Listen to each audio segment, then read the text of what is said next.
Do bonan tagon, gesinjoroj, kiuj interesiĝas pri konstruado. Nuntempe mi prezentas esploradon de nia asocio Take, kiu temas pri konstruado. Pasintjare vi sciis ke brulis la katedralo Nia Damo de Parizo kaj tio incitis min fari esploron pri tiu temo. Nu, jen vi vidas bildon de Nia Damo de Parizo, kiun vi neniam plu vidos. La sagoturo, kiun en Esperanto oni povas nomi spajro, ĝi estas piva vorto, malaperis dum la incendio. Eta demando estas, kial vi diras Nia Damo de Parizo kaj ne Nia Sinjorino? Do ambaŭ vortoj aperas en piv, kaj ni elektis Damo, ĉar Damo estas unue nobela sinjorino, kaj due la honora nomo per kiu la mezepokaj kavaliroj kaj poste la poetoj indikis sian korinklinon. Do tio tute taŭgas por katolikoj kiuj dediĉas veran kulton al tiu figuro de sia religio. Kaj plie al nekatolikoj ĝi estas vere bela monumento. Ties konstruado daŭris de 1163 ĝis la 14. jarcento, do pli ol 2 jarcentoj. En la 10. jarcento, inter 1844 kaj 1864, estis gravaj laboroj de restaŭrado kun modifoj kaj novaj elementoj, donc al la arkitekto Viollet-le-Duc. Estas li kiu konstruis tiun faman spajron super la navkruciĝo. Malnova pentraĵo montras la edificon en 1826 antaŭ la modernigado far tiu Viollet-le-Duc, nenia spajro. La stato de la monumento tiam estis tre malbona, nepre necesis pli fortikigaj laboroj. Sed donc al la romantika periodo, kiu interesiĝis pri gotikaj edificoj, precipe donc al Victor Hugo kaj ĝia romano Nia Damo de Parizo, oni komencis interesiĝi pri tiuj monumentoj kaj restaŭri ilin. Fakte Nia Damo de Parizo estas vere historia monumento por francoj. Okazis multaj eventoj preskaŭ ne ĉiuj katolikaj aŭ kristanaj. Ekzemple, en 1302 Nia Damo de Parizo ricevis la unuajn etaĝenero, ĝeneralaj kunvenoj por decidi ĉu ili rajtigos la reĝon levi novajn impostojn. Poste en 1572, dum la militoj inter kristanoj, estiĝis la edziĝo de Henri de Navarre kun li estas la onta reĝo Henriko la Kvara kun Marguerite de Valois, tre bela virino, fratino de la tri sinsekvaj reĝoj, Francisco la Dua, Karolo la Nua kaj Henriko la Tria. Sed tiu edziĝo okazis ĝuste antaŭ la amasmortigo de la Sankta Bartolomeo, kaj do fariĝis historia evento pri kiu oni nun ankoraŭ memoras, kiam temas pri religio. Vidu antaŭ kelkaj ekzemploj de funebraĵoj, estas tiu de De Gaulle en 1970, kaj vidu en la foto, estas du apuduloj, maldekstre Régnier de Monaco, kaj dekstre Fidel Castro. Evidente ili ĝuas interpretiston por iomete diskuti antaŭ la ceremonio. Nun aperas la fama pli prinda katastrofo de aprilo 2019. Tute neatendite brulis la katedralo Nia Damo de Parizo. Alfluis multe da parizanoj, kiuj ne povis kredi la spektaklon kaj kelkaj ploris. Ne povis deteni siajn larmojn. En tiu okazo la bildojn de l'incendio sekvis ankaŭ multnombraj televidspektantoj tra Francio kaj eble tra la mondo, ĉar tio vere frapis multajn personoj kiuj konis kiel turistoj la monumenton. Normale tiu edificio neniam devis esti brulinta, sed fakte ŝajnas ke estis tre malgranda sinsekvo da malzorgoj pri sekureco kaj tute malbonega kunlaborado de tri malsamaj sekureco-oficeroj. Tiel oni vidas la kiel burokratismoj en Francio. Kiam vi vidas tiun bildon, vi povas konstati kiom malfacile estis por fajrobrigado lukti kontraŭ la fajro. Jen nun du bildoj de la skafaldo. Unue la skafaldo kiu jam post la incendio montras ke falis la tegmanto. Kaj vidu dum la incendio la tuboj preskaŭ veldigis kaj estos vere komplika afero por malmunti tiun skafaldon. Kaj tio nun estas farata en tiu jaro 2012 kaj ne plu faras tion simplaj masonistoj, ĉarpentistoj. Oni povas diri ke skafaldo fariĝis speciala fako, do ni nomu ilin skafaldistoj kaj foje ŝnuristoj, ĉar ili pendas ĉe ŝnuro kiel alpogrimpantoj. Do antaŭ la incendio oni povis savi la 12 statuojn, kiujn vi vidas, la 3 ĉi tie kaj 3 en la aliaj lokoj, sur tiu ĉirkaŭ tiu spajro, kaj tiu vidaĵo, kiun vi ne plu vidas surloke, estas interese, ĉar oni vidas unue la tegmanto el plumbaj ladoj kun supre ornamafisto. Due oni vidas lukarnojn kaj trie ĉi tie oni vidas la spajroturon el kverko, sed rimarku ke ĉiuj pecoj de kverko estis kovritaj de plumbaj ladoj kun dikeco 2 centimetroj ĝis 3, kaj evidente la tuto brulis sen probleme. Nun, antaŭ ripari, oni devas plifortikigi la monumenton. Ekzemple en tiu bildo estas preparitaj lignaj arkoj por subteni la tradiciajn apog-arkojn, kiujn vi vidas, arc-bouton aŭ apog-arkoj vi trovos en Piv. Imagu ke la ĉarpentistoj devis mezuri ĉiujn unuopajn arkojn, poste konstrui la strukturon por apogi ilin, enŝovi ilin sub la arko kaj tiel esti certa pri la sekureco de la monumento. Sed la malbona tempo alvenis kaj oni devis ŝirmi la laboristojn per diversaj baŝoj sur provizoraj eŝafodoj, sed ne nur la laboristojn, ankaŭ la tegmenton, provizoran tegmenton, estis tegita kontraŭ pluvo per speciala baŝo. Ni vidu la venontan bildon, kie ankoraŭ estas nunaj laboroj por plifortikigi la murojn kaj diversajn partojn de l'edifico. Tiu foto estas prenita inter la du turoj. Do vi povas vidi ke ne estas urĝe rekonstrui la tegmenton kaj la ĉarpentaĵon. Unue oni devas plifortikigi la monumenton por ke ĝi ne falu, ĉar ĝi multe suferis pro la fajro. Do la malantikva ĉarpentaĵo malaperis. Do vi povas vidi ke preskaŭ ĉiu peco de ligno el kverko konsistas el po unu trunko. Pro tio tiun ĉarpentaĵon la historiistoj kaj teknikistoj nomis la arbaro. Kaj ĉu oni povas rekonstrui ĝin?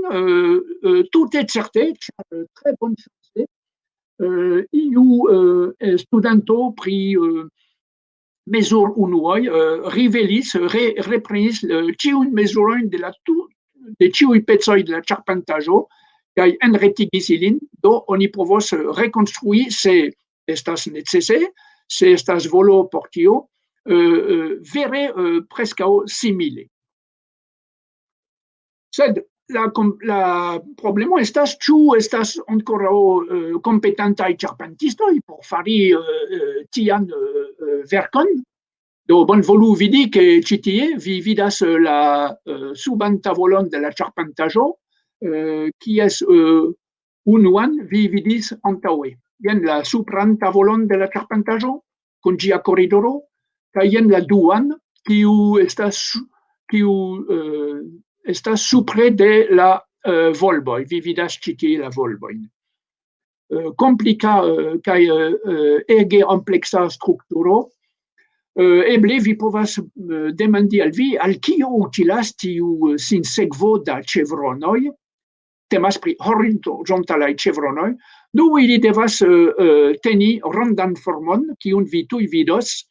Ĝi respondas al la ĥorejo supre de la ekstremo de la katedralo. Do bone komprenu ke ĉiu peco estas ligita al la aliaj ne per najloj aŭ feroj, sed per kejloj, tenolo kaj mortezo. Vere estara laboro, kiun nunaj ĉarpentistoj, kiuj tre kutimas labori sur historiaj monumentoj, kapablas rekonstrui. Nun, jen demando pri tiu edifico kiu ankaŭ brulis.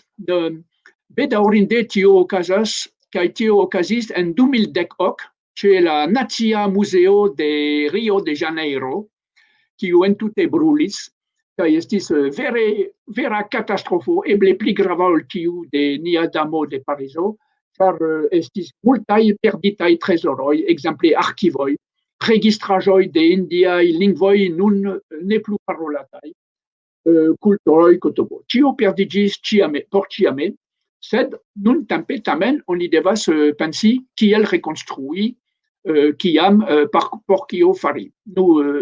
Espereble brazilanoj povos denove viziti sian nacian muzeon en Rio de Janeiro. Do tiu demando estis jam antaŭ unu jarcento granda demando post la unua mondmilito, ĉar multaj edificoj, multaj monumentoj estis detruitaj dum la unua mondmilito. En la nordo de Francio estas pluraj urboj, kies monumentoj estis bombarditoj kaj brulis. Nur la numero 2, kiu respondas al urbo Amiens, kies katedralo ne estis trafita, sed en Arras, en Soissons, en Noyon,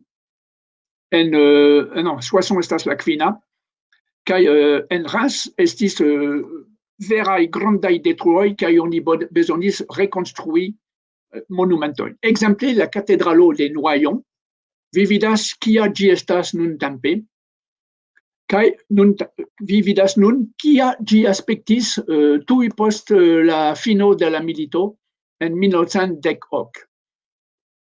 Jen vidaĵo de la volboj de tiu katedralo en 1910. Oni devis repari la rondumojn de la muroj, ĉar ili estis jam en tre malbona stato, kaj per tio oni uzis zonon el armita betono, kiu estis nova tekniko tiam. Poste,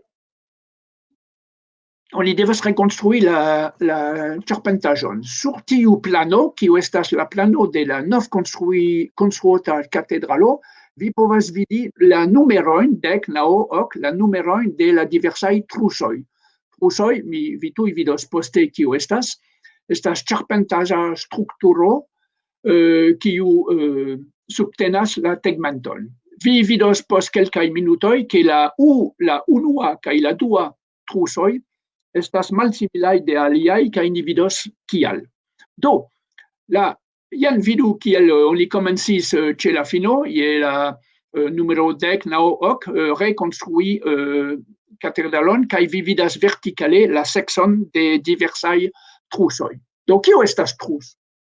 Truso estas elemento ĝenerale triangulo kiu fine estas stabila malgraŭ diversaj fortoj kiuj emas disformiĝi. Ekzemple la pendofosto kun la numero A, parolu, la pendofosto kun la numero A rezistas al tirforto, ĉar la aliaj pecoj tiras ĝin ĉu supren, ĉu malsupren. La peco C, kiun oni nomas en Esperanto tirtrabo, ankaŭ rezistas al tirforto. Kaj ĝi ankaŭ estas nomata tirtrabo kaj ligtrabo. Por subteni la pezon de la tegmento, la peco B rezistas al flexoforto. Kaj por ke ĝi ne tro fleksiĝu, oni apogas ĝin per iu kroma peco, kiun oni nomos en la itala kontrafisa, en la franca contrefiche, kaj en Esperanto kontraŭstrebo. La pecon B konsistas el ŝtrebo. Preskaŭ ĉiuj terminoj de ĉarpentaĵo ekzistas en Esperanto kaj ĝenerale en konstruado. Do, la arkitekto, sinjoro Colin, zorge kalkulis la pezon de betona ĉarpentaĵo. Kaj vidu, nun estas la foto de tiu moderna ĉarpentaĵo kun trusoj el betono, kiun ni en la sociotake havis permeson foti fine de la jaro 2019. Vi povas vidi ke estas lampo, ne kiel en la ĉarpentaĵo ligna de nia Damo de Parizo, ĉar ĝi estas el betono kaj kompreneble ne suferas pro ne multe suferas pro risko de incendio.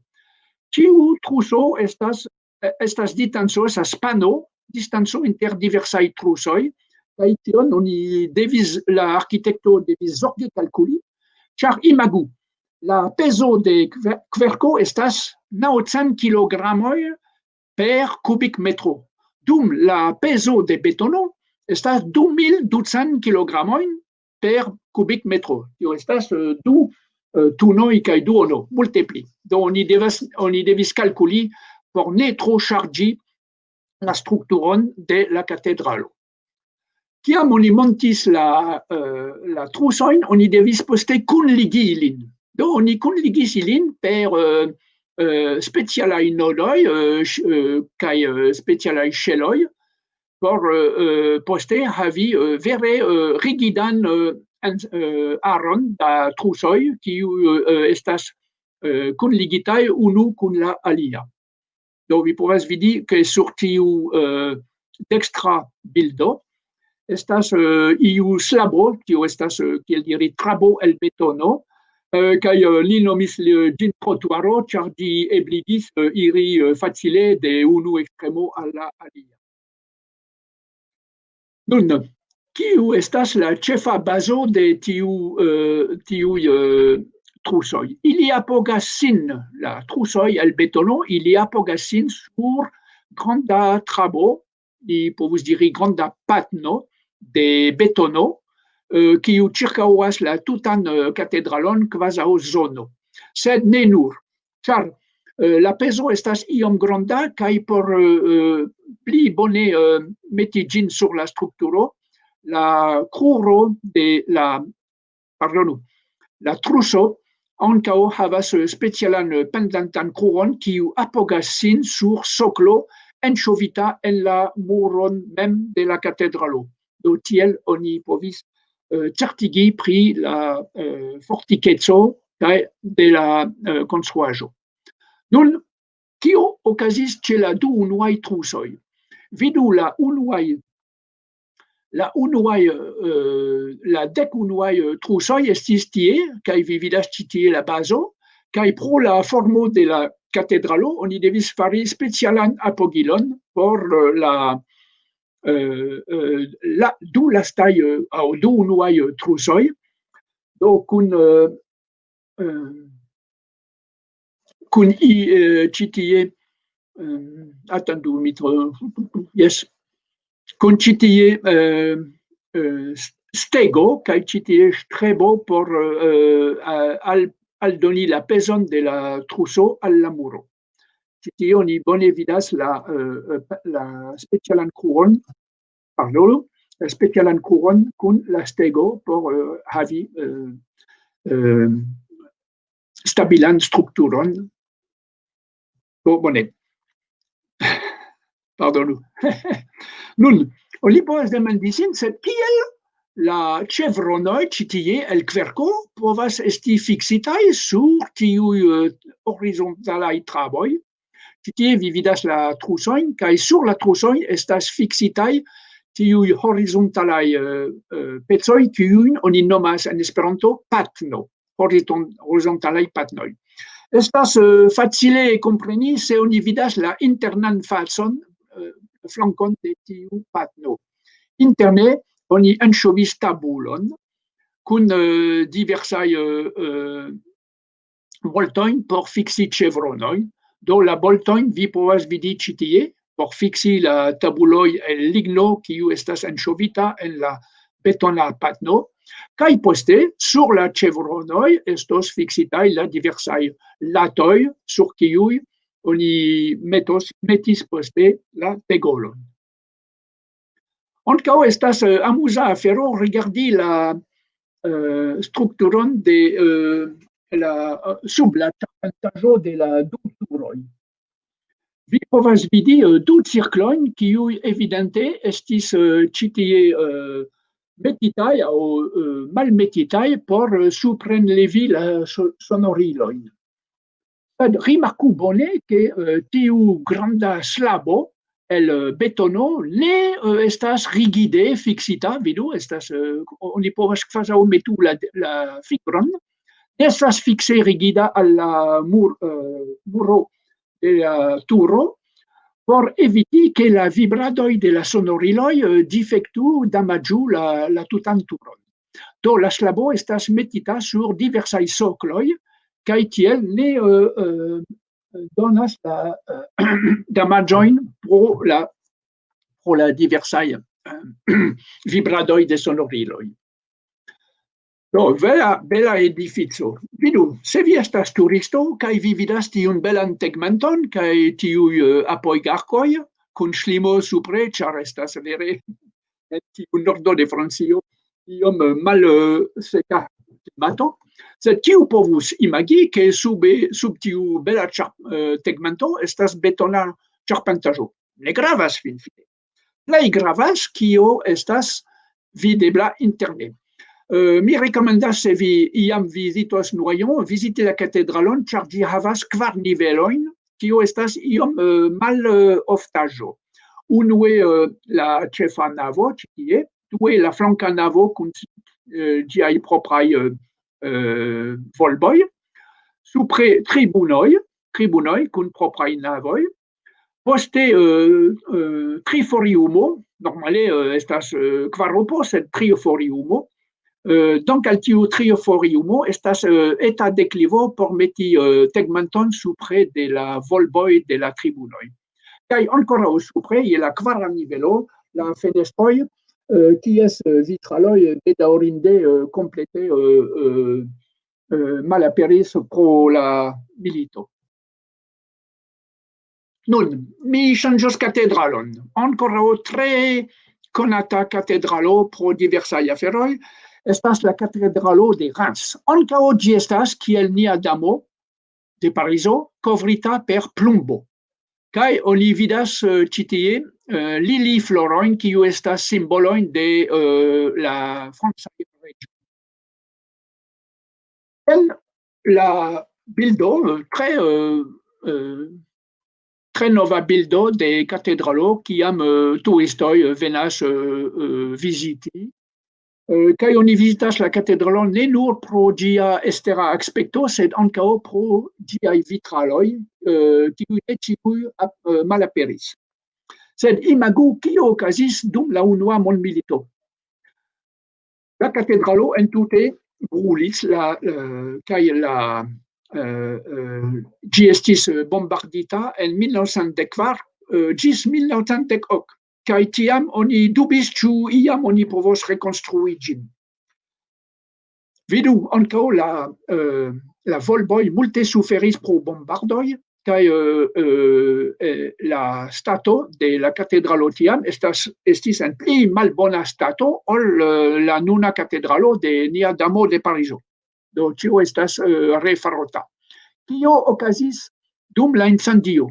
Dum la incendio, la tegmento el plumbailadoj, fandiĝis pro la varmo.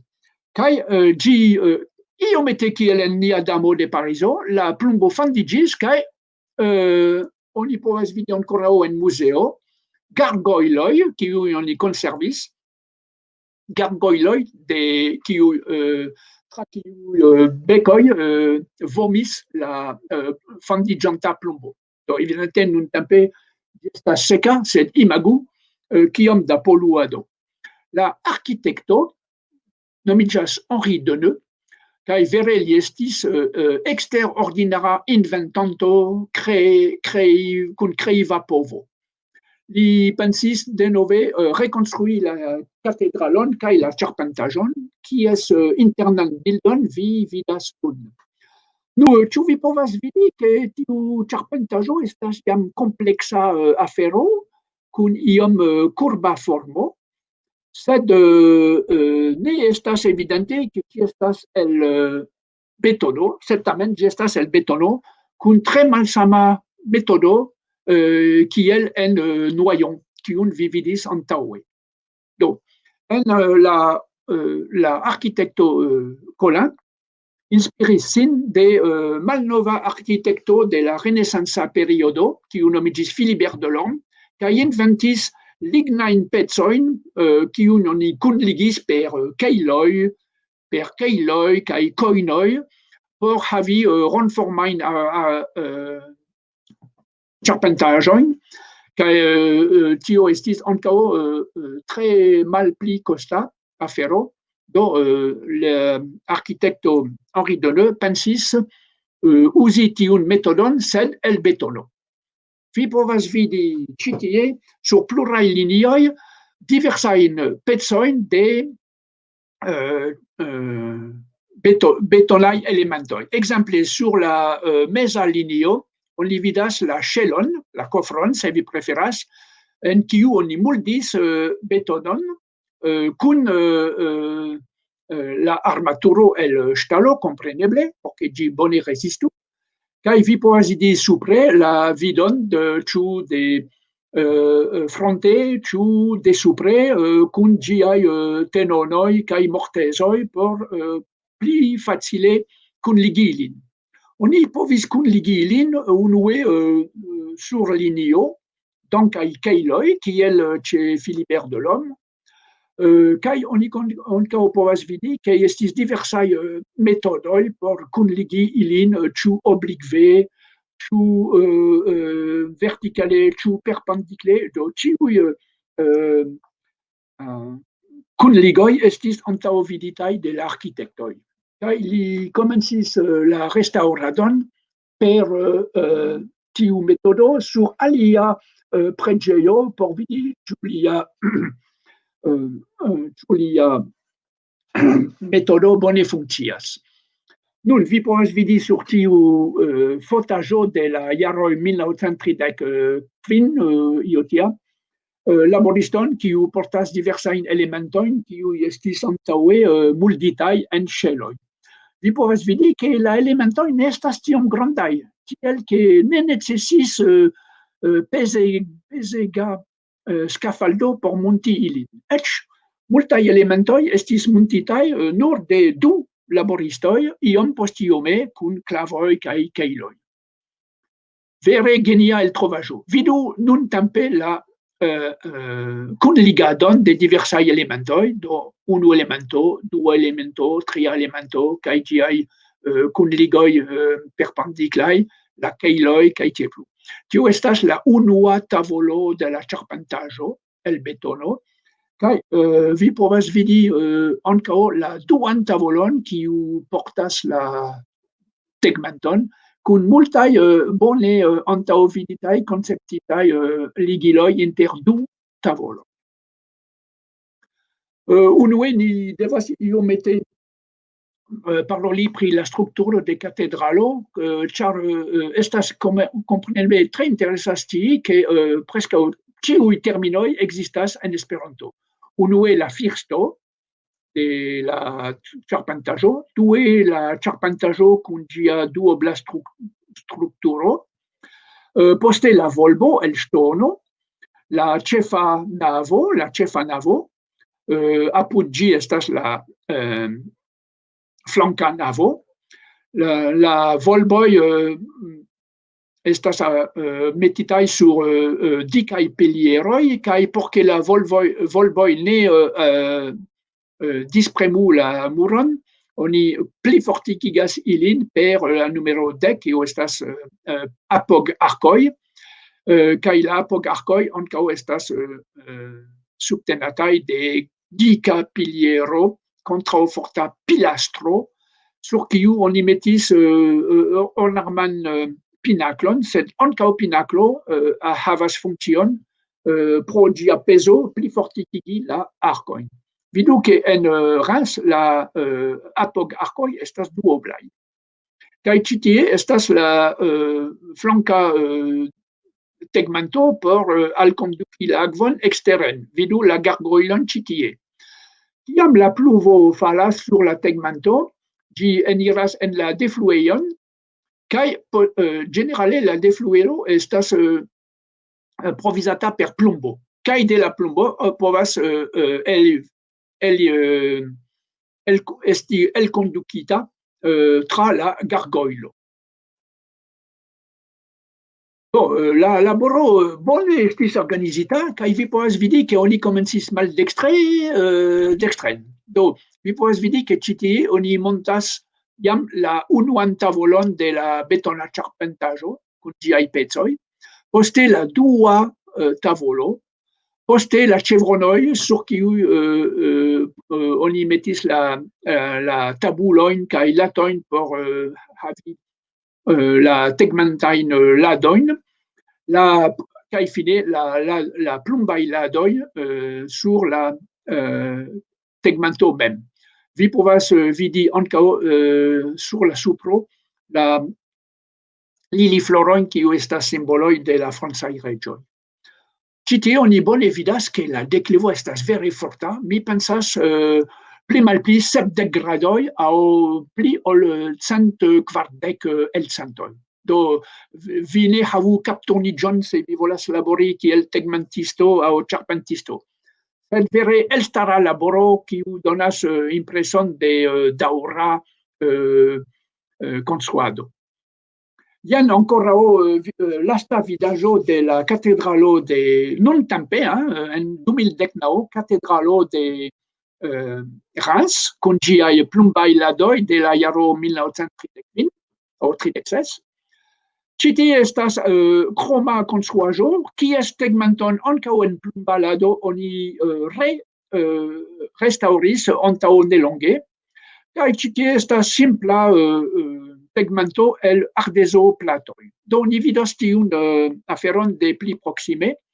Vidu ke ĉiu plumba lado estas 1, 2, 3, 4, estas kunligita kun la aliaj laŭ vertikalaj linioj. Oni povas demandi sin, sed kiel ili kunligas la plumbajn ladojn unu kun la alia sur flanko. La problemo de la plumbo, ĝi estas ege peza, kaj do ĝi povas elŝiri sin de la najloj, vidu la najloj ĉi tie, kaj oni devas esti certa ke ĝi ne elŝiros kaj falos sub sia propra pezo. Do sur la ruĝa linio vi vidas la supran plumban ladon, kiu estas fixita ĉirkaŭ speciala tabulo aŭ ĉirkaŭ alia tabulo aŭ ĉirkaŭ stango da metalo, kaj supre de ĝi alvenas la supran tavolon en la blua koloro, la supran plumban ladon. Bon, mi pardonpetas. Kiel kunligis la diversajn flankojn? Estas pluraj metodoj, kiuj ankoraŭ estas uzataj. Se vi ne havas tre grandan deklivon, milda deklivo, vi povas kunmeti la du flankaj ladoj de plumbo, unu apud la alia, kaj kovri per plia. Kaj vidu la fiksilo A estas el kupro, ĉar kupro kaj plumbo tre bone kunlaboras, kio ne estas vera, se vi ekzemple volas kunlaborigi kupron kaj zinkon, estos rapide problemoj pro elektrizado de ambaŭ metaloj. Do ankaŭ estas ĉi tio kun aldonita supra la teto, ronda la teto, kaj vi vidas ke unu lado kovras la alian. Do tio signifas ke oni komencis per la dekstra flanko ĝis la unua. Pardonpetas. Ouais. Por estetiko, la tegmentistoj pensis ke fini per tiu Volvo de plumbo estas iom malbele. Do oni ne donas ĝin ĝis la fino de la lado, kaj kiam la supra lado estas jam metita, oni finas la kovraĵon en tiu per iu tekniko kiun oni nomas krajono pinto. Pli bele ĉu ne? Ĉu tiu tekniko ankoraŭ ekzistas? Jes, ja.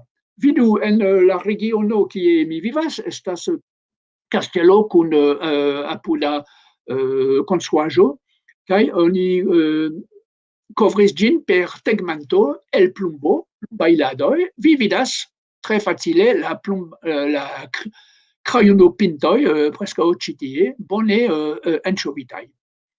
Se vi havas bonan observopovon, vi povas kompreni ke oni komencis de maldekstre dekstren, ĉar tiu lado kovras la maldekstran. Tiu lado kovras la maldekstran. Do oni komencis maldekstre ĝis la fino. Vidu, tio signifas ke se oni volus restaŭri nian damon de Parizo laŭ la tradicia ĉarpentaĵo kaj la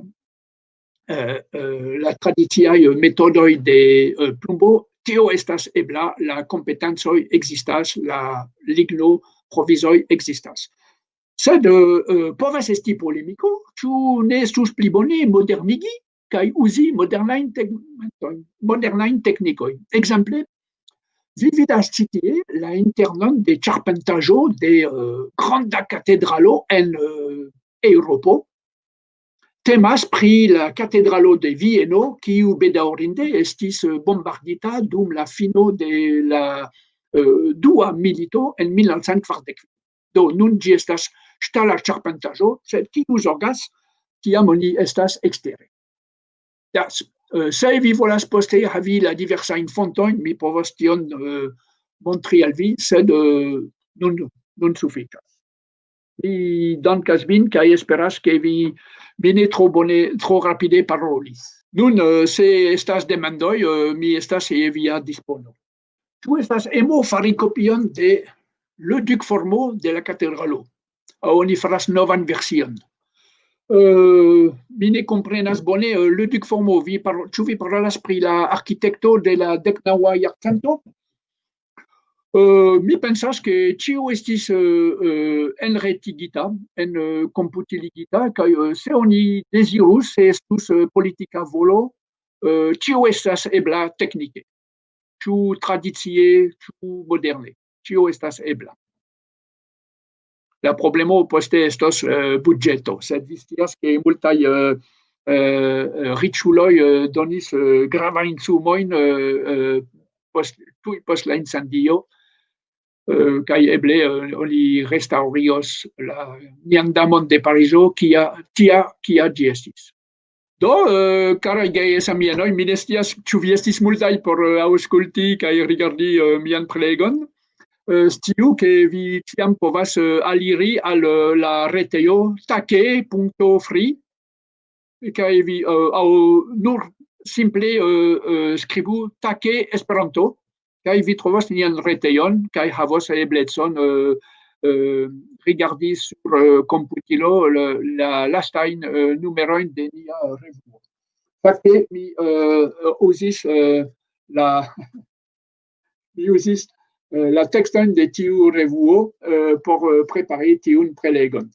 Do mi salutas vin kaj esperas ke vi ankoraŭ estos interesataj de fakaj aferoj, eĉ se iom teknikaj. Ĝis!